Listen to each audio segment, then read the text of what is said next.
اب مجھے بتاؤ جو قبر میں اللہ کی امان میں جائے اسے کوئی خطرہ ہے؟ اسے کوئی خطرہ نہیں۔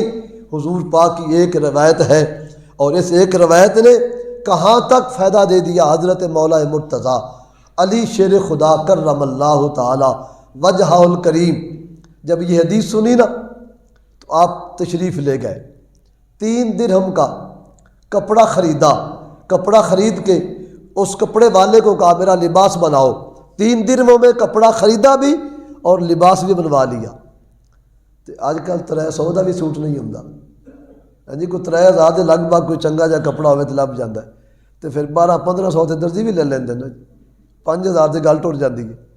مولا علی شیر خدا 3 درہموں میں کپڑا لیا بھی تو اس کو خرید کر سوا لیا، اور جب سلوایا تو پھر وہ کپڑا حضرت علی مرتضیٰ پہننے لگے تو وہی طریقہ اپنایا، اور یہی دعا حضرت علی مرتضیٰ نے تعلیم فرمائی، اور فرمایا یہ حضور پاک علیہ الصلوۃ والسلام کا پسندیدہ عمل ہے، ہم بھی چاہتے ہیں کہ ہم بھی ان بندوں میں شامل ہو جائیں۔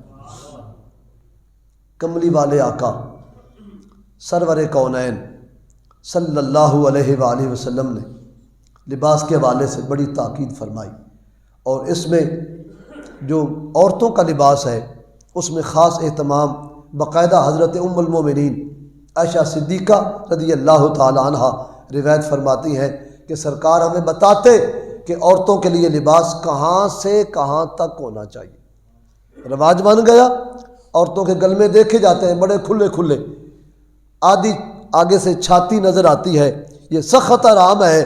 فرمایا عورت کا لباس جہاں یہ گلے کے ساتھ ہڈیاں ہیں یہاں سے عورت کی قمیض کا آغاز ہونا چاہیے۔ کوئی بات سمجھ آ رہی؟ یہ اس لیے کر رہا ہوں مسئلہ کہ ہمارے گھروں میں ہونا چاہیے، اپنے گھروں میں مسئلہ ضرور بتانا کہ فیشن نے تو بیڑا غرق کر دیا۔ فیشن کو چھوڑو، سنت کو اپنا لو، اور سنت میں کامیابی ہے، فیشن میں خرابی ہے، فیشن میں بربادی ہے۔ اور فرمایا یہاں سے شروع ہونا چاہیے، جو صرف گلا ہے یہ نظر آ بھی جائے لیکن یہ اس سے نیچے والا حصہ بالکل نظر نہیں آنا چاہیے۔ پھر جی آگے باننا ہوگا، جی سر کہاں سے گزاریں گے؟ اگر اتنا اوپر ہو تو پھر پیچھے سے اس کے بٹن لگاؤ۔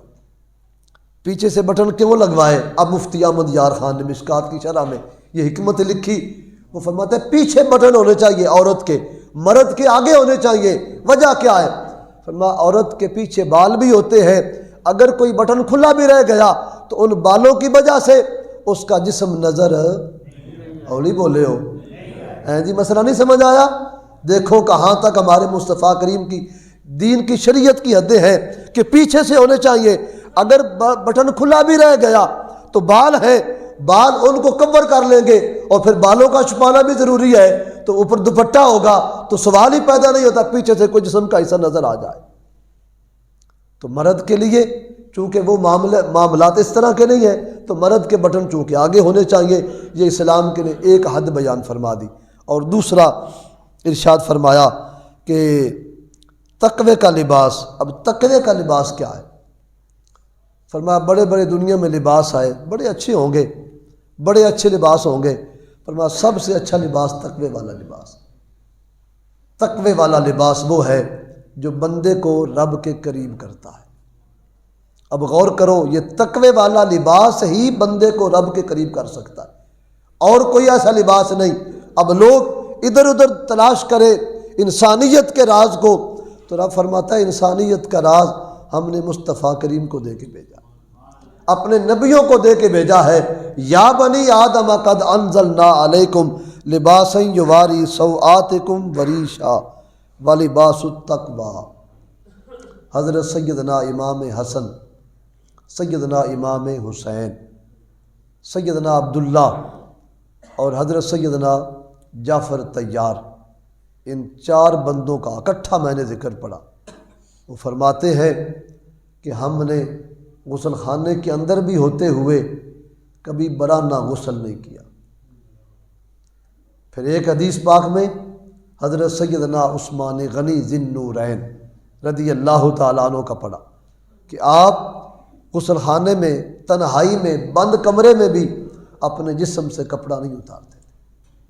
اور آج دیکھ لو کہاں تک سلسلے چلے گئے، مرد بھی آزادی چاہتے ہیں اور عورتوں نے مردوں سے بڑھ کے آزادی کا عالم اٹھا رکھا۔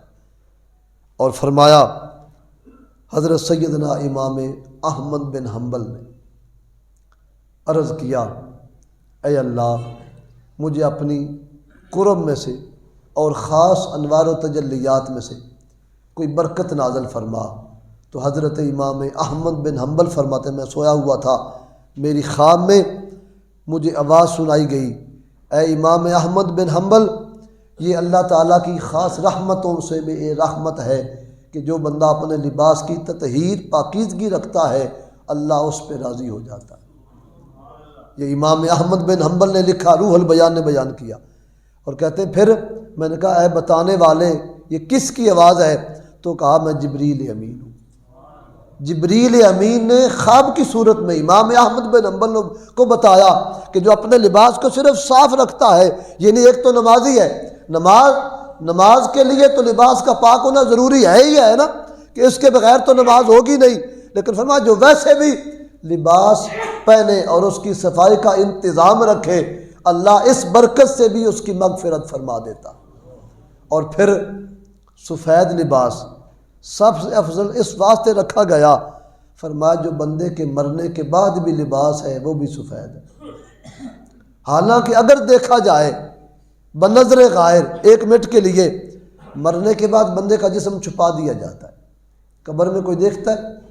سب بولو، قبر بند کر دی گئی، بندہ اندر ہے تو وہاں تو لباس کی ضرورت کوئی نہیں۔ غور کرو میں جس طرف آپ کو لے جانا چاہتا ہوں، قبر میں بندہ بند ہو گیا بالکل، اوپر سے کوئی سوراخ نہیں، لیکن لباس کی وہاں ضرورت نہیں، لیکن وہاں اہتمام کیا جاتا ہے نا، اہتمام پورا انتظام کیا جاتا ہے سفید لباس کا۔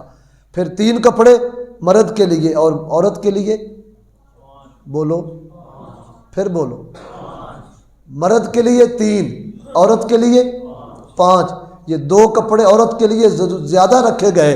اس میں کتنی وجوہات حدیث پاک میں بیان کی گئی۔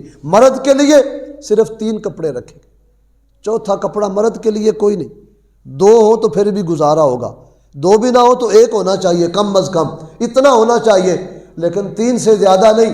عورت کے لیے 5 کپڑے، اور مرد قبر میں دفن کر دیا جاتا ہے اور وہاں تو ضرورت بھی نہیں، تو فرمایا وہاں اس لیے کپڑا پہنا کے کفن کے ساتھ دفن کیا جائے کہ وہاں فرشتوں کی بھی آمد ہے اور محمد مصطفیٰ کی بھی آمد ہے۔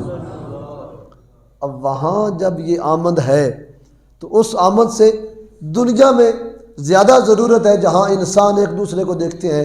پھر 5واں فرق یہ ہے، اللہ پاک فرماتا ہے یا بنی آدم قد انزلنا، اے اولاد آدم ہم نے تمہارے لیے آسمان سے لباس اتارا ہے۔ حالانکہ اور مخلوق بھی ہے، اتنی مخلوق جس کو ہم گن نہیں سکتے، موٹی موٹی مخلوق اگر گنے، جانور ہیں، پرندے ہیں، کیڑے مکوڑے ہیں، جنات ہیں، فرشتے ہیں، یہ موٹی موٹی مخلوق اگر ہم گن بھی لیں تو پھر بھی ہمیں غور کا موقع دیا جا رہا ہے۔ امام غزالی نے لکھا، فرماتے ہیں کہ اللہ تعالیٰ نے لباس صرف انسان کے لیے بنایا، جانوروں کے لیے لباس